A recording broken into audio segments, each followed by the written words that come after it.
पुढच्या काही मिनिटात शिवसेना आमदार अपात्रतेचा निकाल, बेंचमार्क ठरणारा निर्णय. नार्वेकरांची प्रतिक्रिया, निकाल वाचनाचं लाईव्ह स्ट्रीमिंग करणार.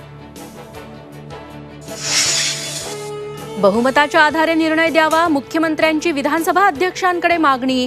मॅच फिक्सिंग असतं तर लपून छपून रात्री भेट झाली असती. नार्वेकरांच्या भेटीवरूनही विरोधकांवर पलटवार. माजी मंत्री सुनील केदारांची तुरुंगातून सुटका. केदार यांच्या स्वागताला नागपुरात प्रचंड गर्दी. केदारांचं मोठं शक्ती प्रदर्शन. 25 जानेवारीला पंकजा मुंडेंच्या कारखान्याचा लिलाव. 203 कोटींच्या थकीत कर्जाप्रकरणी वैद्यनाथ साखर कारखान्याची विक्री.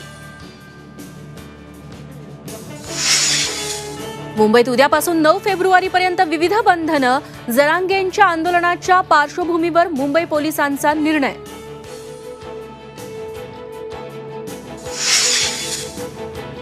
पुणे, नागपूर, संभाजीनगरात पीएचडी फेलोशिपचा पेपर फुटला. विद्यार्थ्यांचा संताप. सरसकट फेलोशिपची विद्यार्थ्यांची मागणी.